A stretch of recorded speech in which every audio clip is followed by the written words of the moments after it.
Recording is on. Bien, tenemos la voz que nos indica que ya está grabando. Retomo todo lo que estaba diciendo entonces. Porque yo estaba mostrando esto, ¿no? Que ahora recién están viendo debido a, bueno, una nota de color. Retomo. Estaba comparando los paradigmas entonces de la primera y la segunda declinación. Decía la vocal temática de la primera declinación es la A y la vocal temática de la segunda es la O, con alternancia en E que se evidencia en el vocativo singular, como habrán visto. Y estaba recapitulando un poco las desinencias del singular que habíamos visto la vez pasada, donde tenemos en el nominativo la vocal temática A y una desinencia 0, en el vocativo de manera análoga con el nominativo lo mismo, vocal temática A y desinencia 0, que en el acusativo aparecía la M como marca del acusativo singular después de la vocal temática. En el genitivo teníamos la forma, el diptongo en AE, que no nos permite diferenciar la vocal temática de la desinencia, que esto en realidad, seguramente la profesora Suárez lo dijo, viene de una antigua desinencia en AI. Lo mismo pasa en el dativo y el ablativo que tiene esta A larga, porque había caído ya la desinencia en D, una desinencia arcaica propia del ablativo. Si comparo esto con la segunda declinación, en el singular todavía estamos, la segunda declinación tiene un nominativo en us, que viene de una forma arcaica en os, y acá se ve la vocal temática en o, es una apofonía vocálica que sufre la lengua, por eso vamos a ver no tantas o en las formas clásicas, digamos así, pero esta terminación en os, que nos permite distinguir la vocal temática de la desinencia de nominativo, nos da la pauta de que acá no tenemos una desinencia de nominativo 0, como había acá, sino un nominativo sigmático. Y que esto no es otra cosa que el paradigma de segunda declinación del griego. De ahí viene todo esto. Piensen en el término logos. ¿Sí? Acá estoy transliterando. Acá está la vocal temática y acá está la desinencia sigmática, ¿no? En griego esto se escribe así. De ahí viene. El latín clásico cambia esta O por U. En el vocativo tenemos la vocal temática E, que también viene del griego, ¿sí? El griego hace épsilon, ¿no? En el acusativo tenemos que viene de om, y ahora otra vez la M. El genitivo es en I, dativo y ablativo en O. Ahora sí aparece la vocal temática, ¿no? Esta I en realidad, por supuesto, era hoy. Bueno, quedó en I. Y si vamos al plural,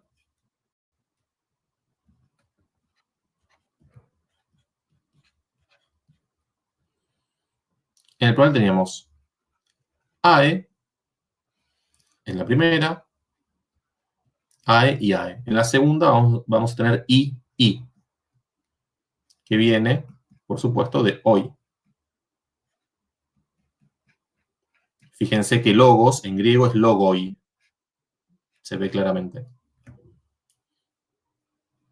El acusativo es as. Yo puedo separar, ¿sí? As y os. Genitivo, arum, orum. Dativo y ablativo en plural, la forma is, porque cayó la vocal temática de cada declinación, pero son formas equivalentes, o iguales, mejor dicho. Pero bueno, lo que me interesa es ver, o que vean, acá está, no se puede ver, esto es un diptongo. Bueno, cómo se comporta, no sé qué dice, cómo se comporta la vocal temática. ¿Sí? Y me parece que pensar así los paradigmas es una manera de razonarlos y como entender que hay una explicación de las formas y bueno, esto que decíamos la vez pasada, no hay por qué repetir de memoria como un mantra, porque bueno, si bien la memoria es útil, también se puede razonar. Me parece que es útil pensarlo de esta manera. Vamos a declinar ludus, sustantivo interesante, ludus, porque de hecho, que significa juego, pero también significa escuela, ¿no? Una manera casi provocadora, ¿no? Es interesante la etimología de ludus. En realidad no hay una raíz indoeuropea identificada para ludus. Se cree que en realidad es una palabra de origen etrusco, porque hay como registros arcaicos que esta U larga en realidad era hoy. Entonces, no, hay registros que dicen loidus, sería. Y por esta razón se supone que, bueno, la palabra puede tener algún origen etrusco, pero no hay ninguna certeza de eso. Pero me parece interesante esta doble significación, ¿no?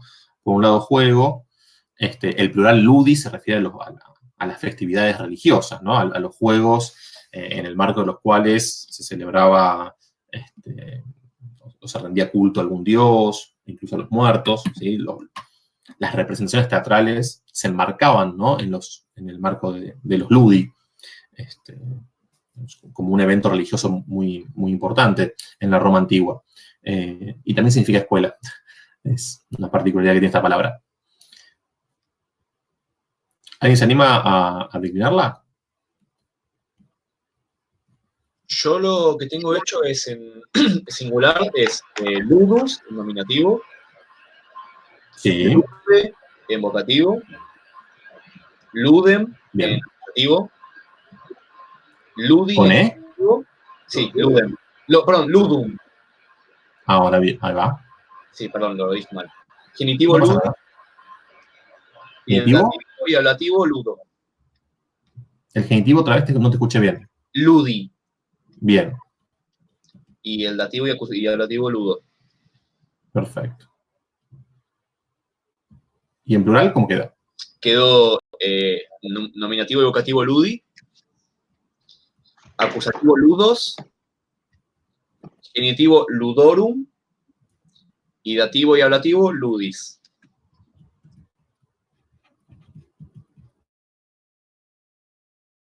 Perfecto. ¿Alguna duda en cuanto a esto? Tomen en cuenta que... sí, Con respecto a la E del vocativo, eso solamente se coloca la E cuando la palabra termina en us, ¿verdad? correcto. Sí, El resto es el igual. claro, digamos, la única ocasión en la cual el vocativo va a ser distinto del nominativo es esta. Son los sustantivos en us de segunda. Por lo demás, el vocativo se comporta por analogía respecto al nominativo. Ah, ok, gracias. Por favor.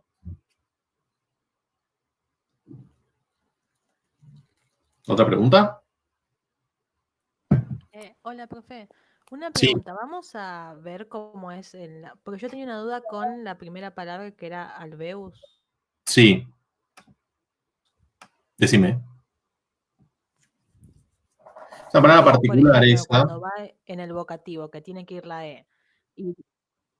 Sí. Sí, lo que pasa con alveus. Porque iría una sola E o dos E. Claro. En realidad lo que pasa con alveus es que, primero que significa cavidad, es una palabra que está emparentada con otras palabras en griego, por ejemplo, con la palabra aulos en griego, que significa flauta, y digamos que esta U pasó después de la L, y por eso alveus. Digo, a lo que voy por el significado, prácticamente no está como atestiguado el vocativo en este caso. Sería una forma hipotética, ¿sí? Y muchas veces en los sustantivos que terminan en eus, como justamente hay una vocal, el vocativo se construye sí por analogía respecto del nominativo y queda alveus, alveus. Ah, ok, listo. Gracias. Por favor.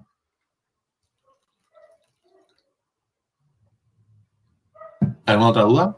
Sí, después esa E se mantiene en toda la declinación, ¿no? Sí, claro. Ah, claro, y ahí es que te queda distinta a la que sigue, ¿no? Sí, la E. O sea, la palabra de Albus, abajo. claro, sí, claro. De hecho, son dos palabras que están emparentadas, alveus y albus. Porque albus significa vientre, y de alguna manera está esta idea de alguna manera no sé cómo decirlo, sí, de la cavidad, si se quiere. Porque aulos en griego significa flauta, y hay otra palabra que es aulón, que significa canal, estrecho, tubo. Pero bueno, de ahí es que hay un sentido de la cavidad, del tubo, del intestino, como son todos, hay como un sustrato ahí común entre todas estas palabras, digamos así. Claro, sí, como cavidades. Eso, sí. Hasta colmena aparecía en el diccionario. Claro, claro. Y también puede referirse a los intestinos, algus, ¿no? Y de ahí tubo, qué sé yo. Hay algo en ese sentido. Claro. Profe, Sí. no sé si lo dijo, pero se me estaba trabando bastante el audio. Perdón. Yo también tengo una pregunta sobre esa primera palabra, sobre alveus. Sí.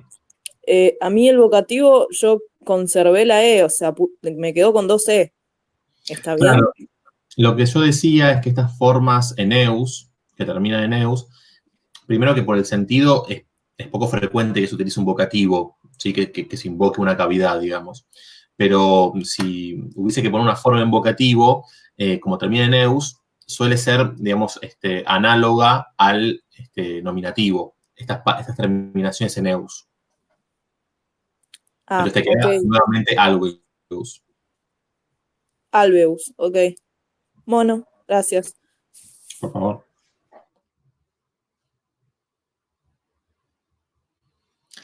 Después de este listado, fíjense que la segunda declinación está bastante emparentada con la cuarta, todavía no la vieron ustedes, pero la cuarta que hace genitivo en us, y muchas veces hay dobletes, es decir, sustantivos que pueden declinar tanto por una como por otra, o incluso sustantivos que combinan las dos, ¿sí?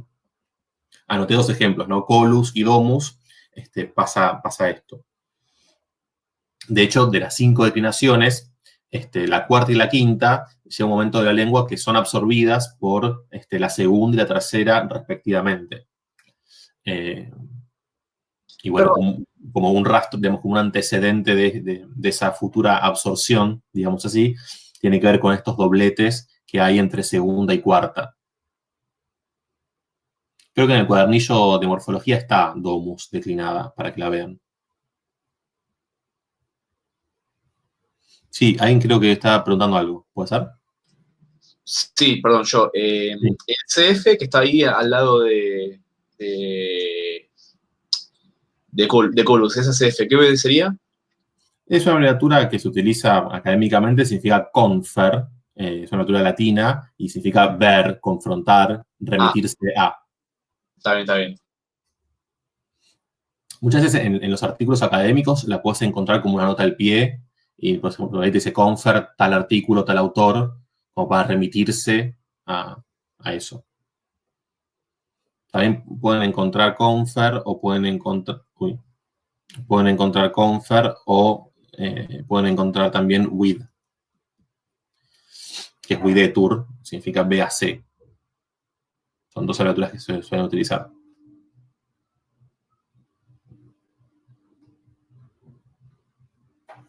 Gracias. Por favor. Y bueno, en ese caso, entonces, con Colus, o sea, la distinción es que el genitivo sería en us también, y, o sea, que puede ser en i o en us. En el caso de Colus, lo puedes declinar como masculino de segunda y también está registrado como femenino de cuarta. Ah, claro. Pero ahí sería toda distinta la declinación, no es que solamente cambian. Claro, porque es de cuarta. Claro. Lo señalo porque en el caso de Polus ocurre eso. Y lo mismo domus, que es una palabra muy frecuente porque significa casa. Entonces, bueno, para que vean que las declinaciones de alguna manera se conectan entre sí y bueno, estos dobletes entre la segunda y la cuarta de alguna manera explican la posterior absorción de estas declinaciones, me refiero a la cuarta y a la quinta, por parte de la segunda y la tercera respectivamente.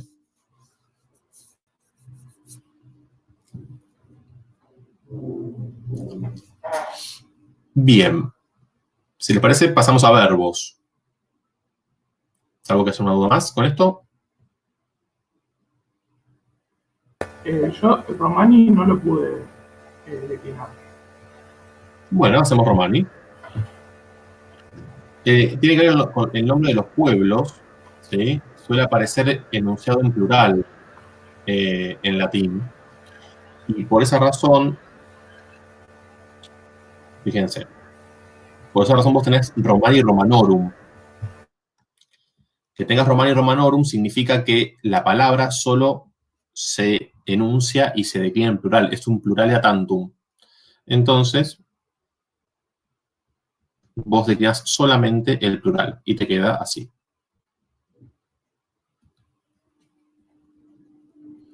Romani, Romani, Romanos.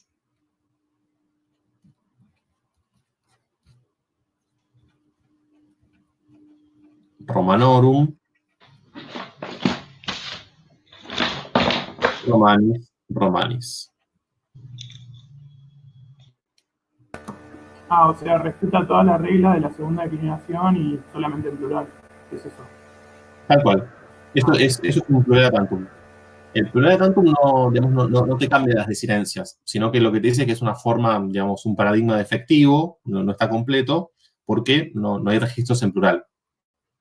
En singular, perdón.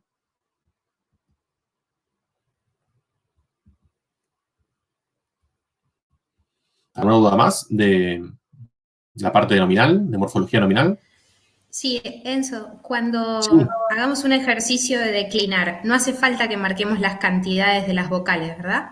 No, para nada. No.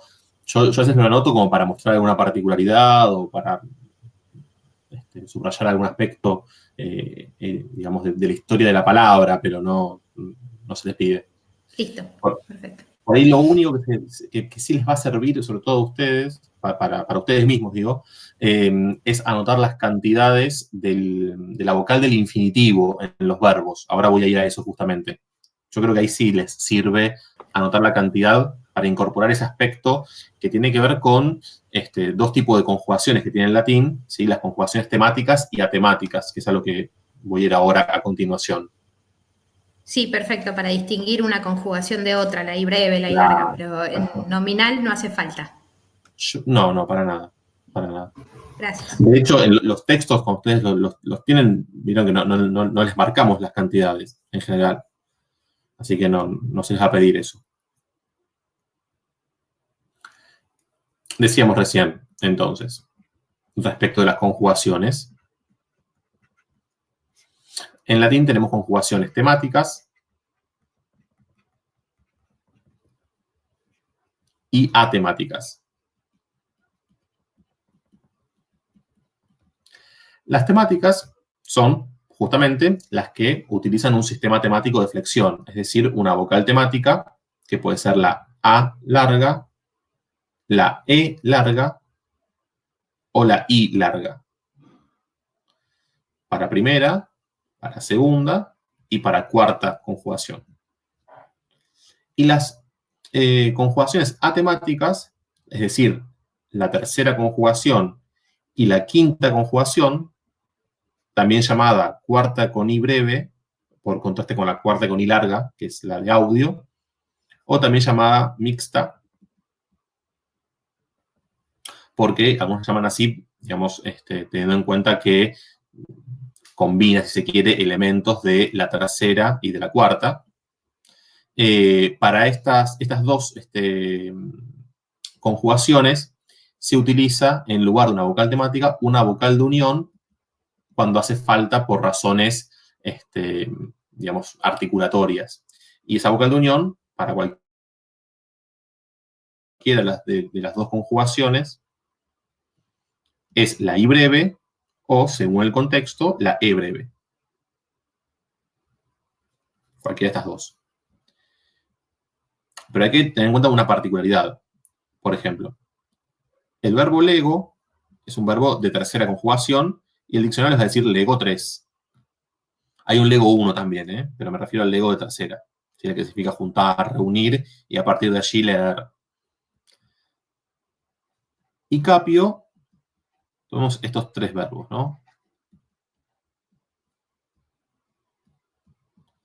Lego, audio y capio. ¿Por qué los menciono así? Esta I de audio es la vocal temática de cuarta, que acá es breve porque se abrevió delante de vocal. ¿Se acuerdan esa regla que es vocal ante vocal se abrevia? Esta I es larga en su origen, abreviada por posición. Pero este verbo tiene vocal temática y larga. ¿Cómo lo sé? Porque el diccionario me va a decir audio 4. Ahora, en el caso de capio, el diccionario no va a poner 5. El diccionario va a poner 3. Entonces, les va a surgir la duda de cómo distinguir capio 3 de lego 3. Y la única pista que da el diccionario, en realidad la da la propia palabra, que tiene que ver con la I delante de la O que hay en la primera persona del singular del presente y que nunca va a aparecer en los verbos de tercera pura, digamos así. Y justamente utiliza este número 3 porque el diccionario, el WOX, está, digamos, contemplando esta nomenclatura, ¿sí? De conjugación mixta o tercera mixta, es decir, que combina elementos o rasgos de la tercera y de la cuarta. Por eso utiliza el número 3, porque subyace de alguna manera esta nomenclatura. No la llama quinta ni cuarta con I breve. Entonces, tengan cuidado cuando van al diccionario, ¿sí? Porque si ven el número 3, lo primero que tienen que resolver es si se trata de la tercera pura, por llamarlo de alguna manera, de la quinta. ¿Sí? Y eso lo pueden saber solo fijándose en la I delante de la O. Si no está la I delante de la O, es tercera. Si está la I delante de la O, es quinta o cuarta con I breve, como le pueden llamar.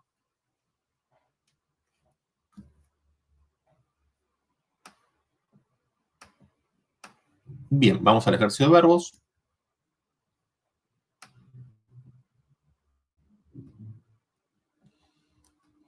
Vamos con el verbo rumpo.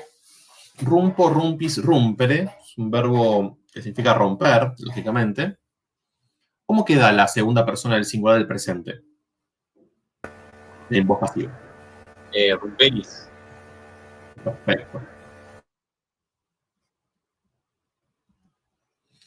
Fíjense que acá esta E breve viene a propósito de lo que pasa con la I breve delante de R, que pasa a E breve.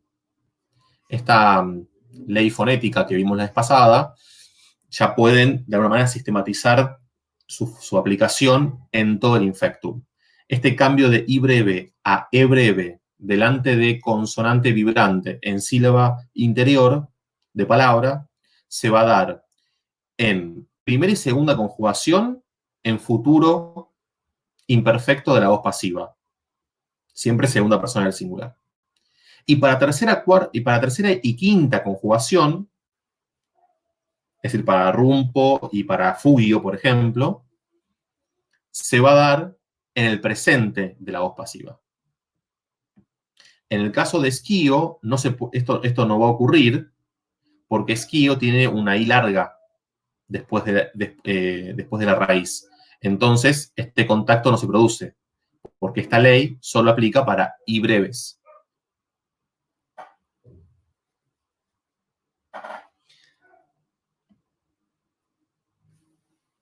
Vayamos a merguntur. Perdón, no segmenté. En el caso de rumperis, ¿sí? Tengo la raíz rump, Vocal temática no corresponde porque es un verbo atemático. Vocal de unión es la E breve. Tiempo y modo, morfo cero, porque estamos en el presente. Designancia personal, RIS.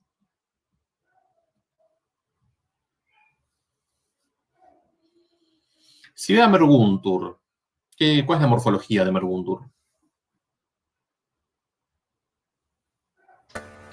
Tercera persona del plural. Sí. De presente de modo indicativo. Voz pasiva. Perfecto. Tal cual acabas de decir. Y fíjense que lo que tienen acá es la raíz merg, el verbo mergo, mergis, mergere, tiene vocal E breve, entonces un verbo atemático, no tiene vocal temática. Aparece la vocal de unión U, ¿sí? Que en realidad es la I, pero con apofonía vocálica de tercera de plural propia de la tercera conjugación. Tiempo y modo, 0. Un tour, designancia personal de tercera de plural en la voz pasiva.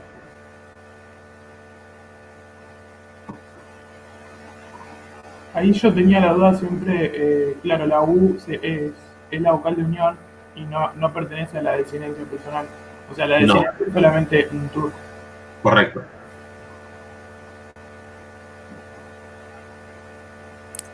¿Podemos hacer más ejemplos, profe? ¿Sí? Vamos a copiar. ¿No? Vas a copiar. ¿Alguien detecta? Vamos a hacerlo así. ¿Cuántos morfemas tengo esta palabra en copiar? 3. ¿Cuáles son?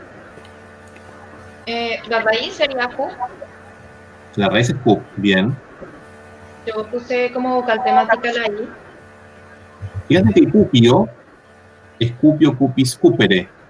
O sea que por la E breve, yo sé que es un verbo de quinta conjugación. Uy. Perdón. Ahí vuelvo. Por la E breve, perdón, yo sé que es un verbo de quinta. Sé que es de quinta porque conecto E breve con la I delante de la O. Al igual que capio. Es un verbo que se comporta como capio. Entonces, si es un verbo de quinta conjugación, es un verbo atemático. Ah, ok. Entonces, no va la vocal temática. Es una vocal de unión. Correcto. Vocal de unión I. Después la A vendría a ser de futuro. Correcto. La R de la desinencia de persona. Tal cual. En pasivo. Tal cual. Entonces, este copiar es una primera persona del singular, del futuro imperfecto, del modo indicativo de la voz pasiva. Fíjense que el futuro tiene una particularidad en latín, habrán visto. Me refiero al futuro imperfecto, que tiene que ver con qué ocurre si el verbo pertenece a la primera o a la segunda conjugación y qué pasa si el verbo pertenece a tercera, a cuarta o a quinta conjugación. Y lo que cambia en un caso o en otro es cuál es el morfema de tiempo y modo. En el caso de la primera y de la segunda conjugación, vimos que el morfema es el morfema bi. Entonces es un morfema que sufre algunas modificaciones, ¿no? Porque en primera persona del singular, esa I cae en contacto con la desinencia personal O y queda bo, amá, bo, ¿sí? Pero esa O en realidad no es parte del morfema de tiempo y modo, sino que es la O de la desinencia personal. Y esta I, a su vez, en tercera persona del plural, sufre esta ya típica apofonía vocálica de I a U. Entonces queda bu.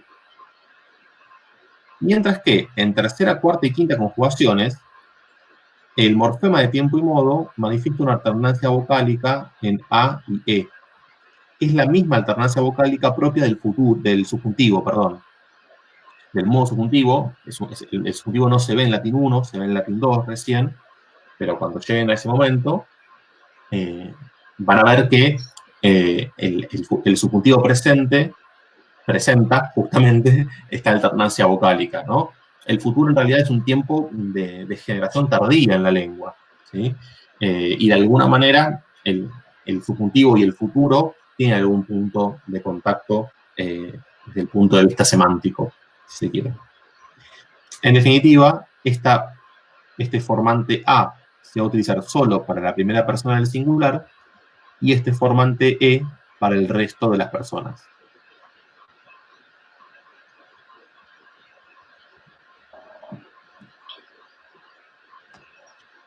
Y ese formante A es el que aparece acá en copiar.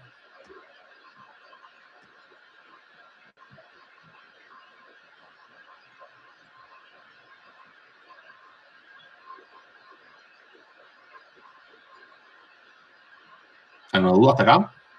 Sí, una duda, profesor. En el caso de fugitis, entonces no hay vocal temática, la I también es de unión.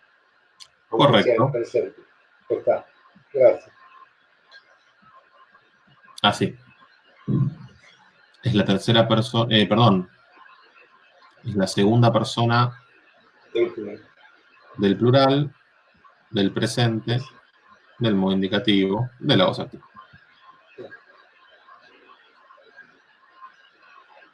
Tal cual. Gracias. Por favor. Y, sí. Siempre en presente, en tiempo y modo, dejamos como que no hay, o sea, no hay un indicativo que, o sea, algo que indique el tiempo y modo en el presente. Sí, el cero. Un poco lo que hablábamos la vez pasada, de que el morfo cero significa, en morfología nominal, el morfo cero muchas veces puede significar nominativo, vocativo, según el contexto, y en morfología verbal, el morfo cero puede significar tiempo presente, tiempo presente de indicativo. Claro, bueno. O sea, claro, no es lo mismo poner el morfo cero que poner un guión o una cruz. Como que No, claro. Tal cual. El morfo cero es un morfema, digamos así. Lo puedes pensar incluso en castellano de esta manera. No sé. Por ejemplo, vos tenés, a ver,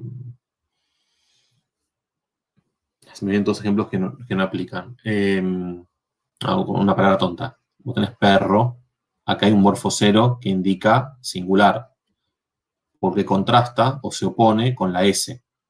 Entonces, hay digamos, se forma el sistema del morfo cero que se opone a la S en cuanto al número. Claro, sí, es igual. Claro. Recuerda que esta idea, ¿no? de que la lengua es un sistema de oposiciones, ¿no? Y que de la oposición, digamos, surge el sentido. De la diferencia, ¿no? Esta idea de que el valor, ¿no? De que un signo es lo que otro no es, ¿no? Tampoco esa no es el juego. Sí. Y si vamos, por ejemplo, al verbo rogo, acá el verbo de, rogo, rogas, rogare, es un verbo de primera conjugación y lo sé porque tiene vocal temática A. Entonces, ¿cómo me quedaría el imperfecto de rogo en tercera del singular? Rogavatur. Rogavatur. Claro.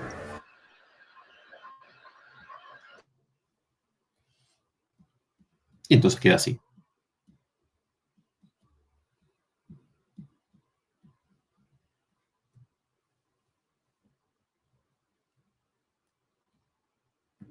Y podemos hacer alguno más si quieren. Por ejemplo, con esquío. Esquío hace infinitivo en I largo, ¿no? Si es un infinitivo con I larga. ¿Cómo me queda? El imperfecto, segunda persona del plural, voz activa. Esquivatis. Muy bien. Fíjense que acá pasa una particularidad, ¿no? En esta forma, que es el desarrollo de esta E. Esta E en realidad surge por analogía de la tercera conjugación. De alguna manera, la tercera, la cuarta y la quinta conjugación son conjugaciones que están en conexión y hay procesos morfológicos que las vinculan. Y uno de esos procesos morfológicos es la analogía que se produce en el imperfecto a propósito de esta E, ¿no? Porque el imperfecto del ego es legebam, ¿no? Pero si yo voy a esquío, tengo skievam. Y esta E no sale sino de acá. Es decir, por analogía respecto de la tercera. Y esto mismo es lo que copia después capio, ¿no? En la quinta. Capievam. Digamos, son procesos de analogía que conectan estas tres conjugaciones. Entonces, yo tengo que segmentar después, en rigor, en el caso de esquío, tengo SC es la raíz, I es la vocal temática, la E es una vocal de unión, va es el morfema de tiempo y modo, tis es la desinencia personal.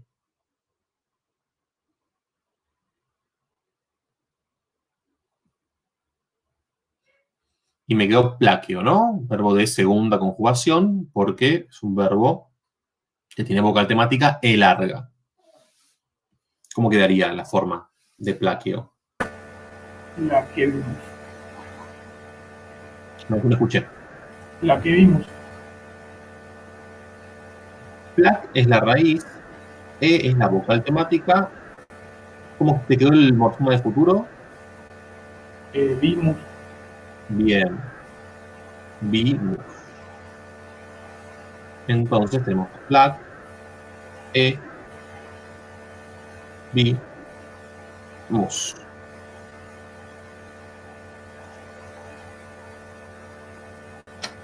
¿Alguna duda hasta acá con los verbos?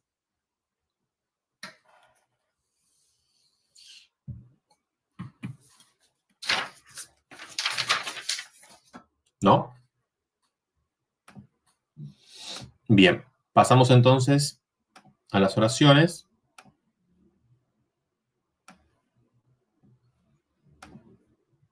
Vamos a trabajar con esta oración que haya generado alguna duda.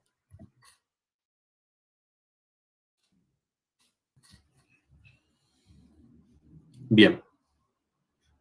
Tenemos el verbo sum acá, ¿sí? Es la tercera persona del plural, del pretérito imperfecto. ¿Cómo? No, perdón, estaba hablando y tenía el micrófono abierto. Ah, pensé que era una pregunta. Del modo indicativo de la voz activa, ¿sí? Recuerden el enunciado del verbo sum. Sum es ese, ¿sí? Es un verbo polirrizo, el verbo sum, porque usa tres raíces, ¿no? La raíz S, la raíz es. En realidad, la S se considera una variante simplificada de es, y la raíz fu, que acá no aparece, porque es la raíz propia del perfectum. Pero bueno, es un verbo polirrizo en ese sentido y polisémico desde el punto de vista de los distintos significados que puede adoptar según el contexto, ¿no? Puede significar ser, estar. También puede significar haber, ¿sí? Puede tener como un valor existencial, digamos. Y incluso en algunos contextos puede significar tener, ¿sí? Sobre todo cuando se construye con dativo. Pero bueno, esa es una estructura que vamos a ver más adelante. Es interesante ver que acá, en la desinencia de infinitivo C, ¿sí? Aparece esta desinencia arcaica que yo les decía la vez pasada, cuando veíamos, no sé, amare, yo les decía, bueno, sepan que este informante re de infinitivo en realidad viene de una forma C y que esta S en posición intravocálica sufrió un rotacismo que pasó de S a R. Bueno, ese fenómeno acá no ocurre porque la S no queda en posición intravocálica, justamente.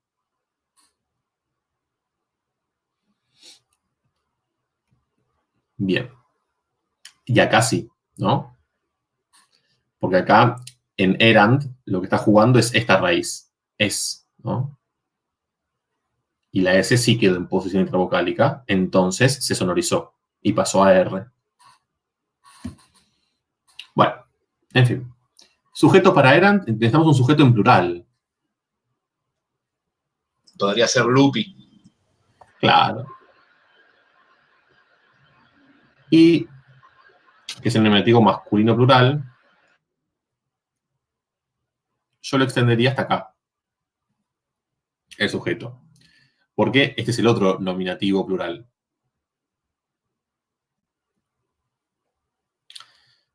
También se puede interpretar que este non agni es como una parentética, ¿no? Como una aclaración en el medio. ¿Sí? Entonces se lo puede pensar como un sujeto, si se quiere, compuesto.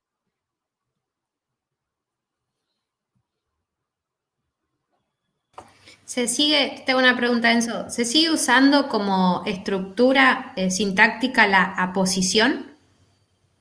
Sí, sí, claro. Es una función sintáctica la posición desde ya. De hecho, se lo puede pensar de esa manera. Si lo analizás como una posición, el sujeto es simple. Entonces tenés un núcleo y la aposición. El problema con este tipo de estructuras es qué haces con el non, porque circunstancial no le podés poner porque estás dentro del sujeto. Y de alguna manera está modificando, si se quiere, a un sustantivo. Entonces la función de circunstancial no es propia de este tipo de estructuras. Entonces, bueno, hay como ahí un vacío desde el punto de vista de las funciones sintácticas de que disponemos, y por eso algunos hablan de índice de polaridad negativa, ¿no? Como para salvar las papas del fuego y tener algo que decir en este tipo de estructuras. Digamos, se puede pensar, insisto, como una posición, se puede pensar como una posición que, digamos, especifica de manera negativa, ¿no? Es como una especificación por la privación, digamos. Se puede pensar como una parentética, ¿sí? O se puede pensar como un sujeto con dos núcleos también. Sintácticamente, Yo puse un especificativo adjunto. A ver, perdón, que ahí se me hizo un poquito de interferencia. Sí, ¿un qué? Un especificativo adjunto. Patricia, ¿por qué adjunto? Especificativo adjunto. Esto no es un genitivo.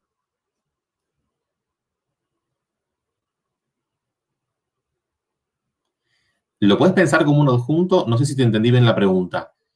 Para que sea especificativo, el caso tiene que ser genitivo y no es la situación. Porque está diciendo los lobos, no los corderos. Eso es lo que dice. Si lo pensás como un adjunto, entonces la sintaxis es esta. El sujeto está acá, el adjunto entre barras, pero esto se llama adjunto parentético, que es como introducir un paréntesis, al mismo nivel sintáctico de un adjunto vocativo. Existen tres tipos de adjuntos, ¿no? El adjunto vocativo, el adjunto parentético. Que el adjunto parentético se marca, digamos, gráficamente o bien con dos comas, ¿sí? O bien entre paréntesis.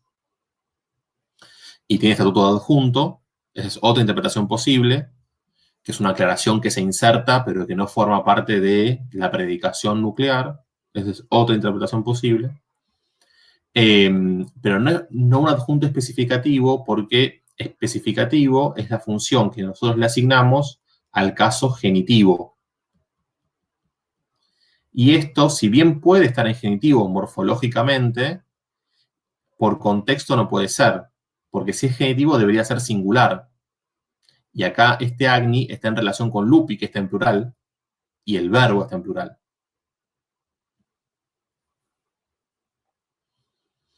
Entonces, nos queda el predicado. Respondí, perdón, a la pregunta, no sé si respondí.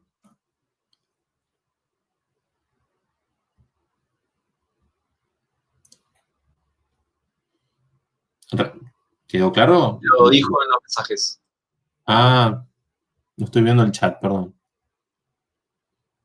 Sí, genial.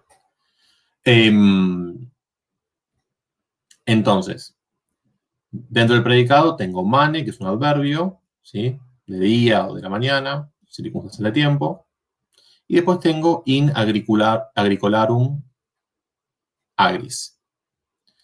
Recuerden que la preposición in, en latín, es una preposición que puede regir caso acusativo y también caso ablativo.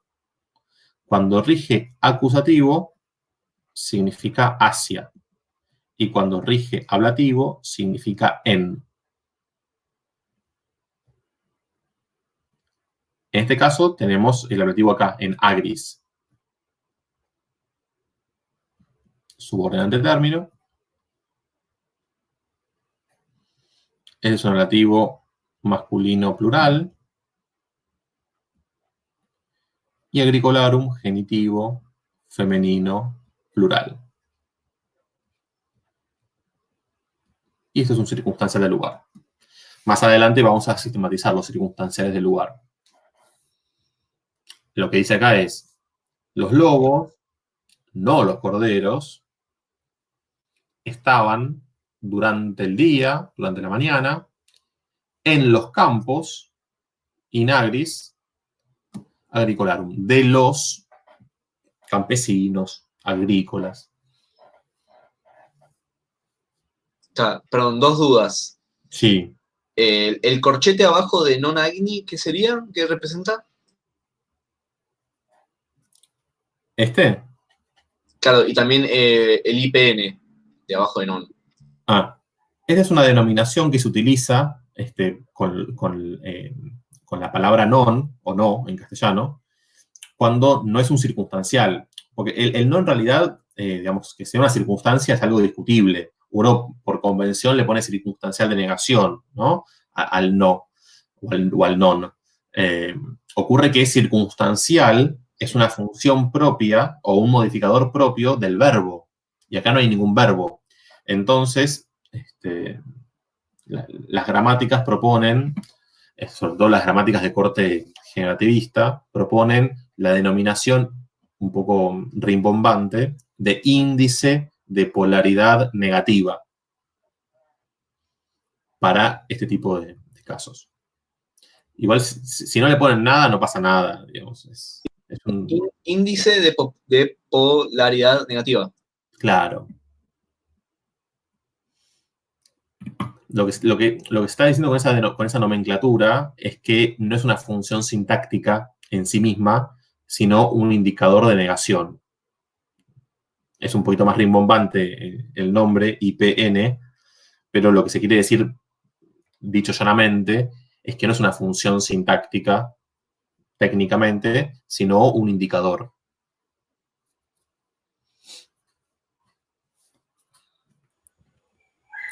Enzo, Perdóname, cuando sí. decimos función sintáctica, lo que quiero decir es que no establece una relación entre palabras, porque una función sintáctica es eso, la relación entre las palabras. Acá el non simplemente está indicando como un signo menos, digamos así. ¿Me decías? Sí, si podemos ver la frase, la cuarta frase de esta, la que dice rosas, ac, porque con el Sí. ac y el ad se me complicó un poco. Obvio. ¿Alguna duda respecto a esto? Sí, perdón, no, porque yo tenía otra duda. Sí. Perdón, es que yo soy cero con la análisis de oraciones. El corchete que está en agricolarum agris, que es una T, ¿qué sería? Es el término. Siempre que tenés una preposición, in, ad, ¿sí? Ab, ex, siempre que tenés una preposición, después del nexo subordinante hay un término. El término lo que indica es que se trata de un sintagma nominal, de una construcción sustantiva, es decir, una estructura que tiene como núcleo un sustantivo, y en latín, ese sustantivo núcleo del término va en un caso que está regido por la preposición. Ah, está bien, está bien.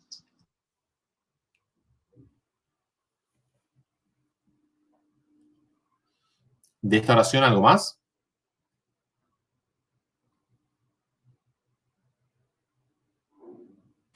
Entonces, dentro del término, agricolarum y agri son los dos núcleos. No, escribí cualquier cosa acá, de dormido. Perdón.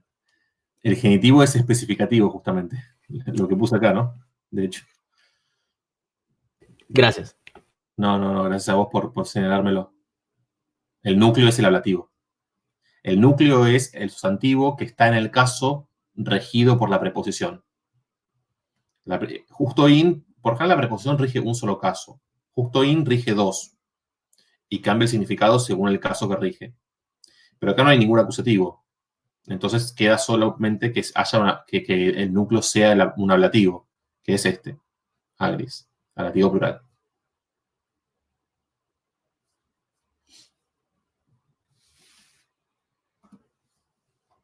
¿Algo más de esta oración?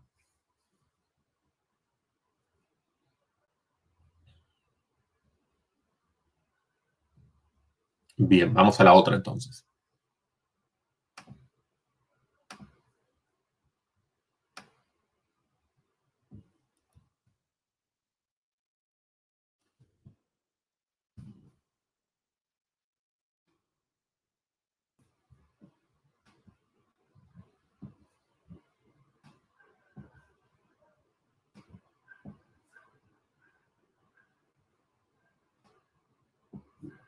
Bien. Tenemos acá el verbo mitit. Acá no tenemos el verbo al final, como suele ocurrir, sino el verbo ahí metido en el medio, digamos. Es el verbo mito, verbo frecuente, en latín significa enviar. Y el verbo mito es un verbo transitivo, ¿sí? Es un verbo de tercera conjugación, ¿no? Se enuncia mito, mitis, mitere. De tercera, transitivo. Bien. ¿Alguien sabe la morfología de mitit? ¿En qué persona, número, tiempo, modo? Tercera persona del singular presente, indicativo. Tal cual. Voz activa. Tal cual.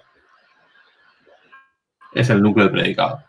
Necesitamos entonces un sujeto en nominativo singular. ¿Hay algún nominativo singular por allí? Filia. Claro. Que recibe agrícolae como modificador.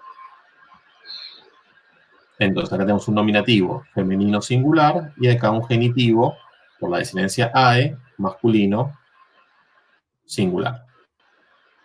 Filia es el núcleo, agrícolae es el especificativo. Me queda todo lo demás como predicado. Y ahora tengo que buscar un objeto directo, porque el diccionario me dice que el verbo mito es un verbo transitivo. ¿Tenemos objeto directo por acá? Rosas ac pecuniam. Bien, este ac es equivalente a atque, que es equivalente a et. Todo esto son conjunciones copulativas y significan y. No confundan con at, que significa pero.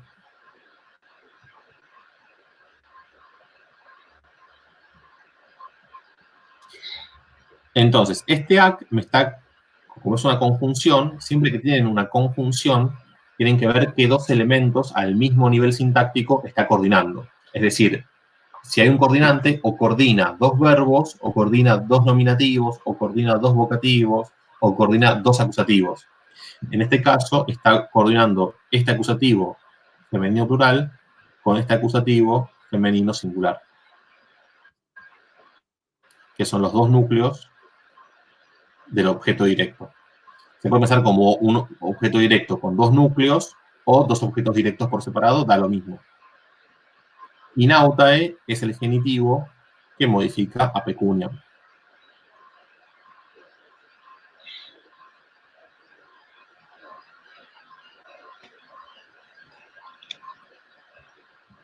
Y después nos queda este ad piratam, que es una estructura de preposición más término,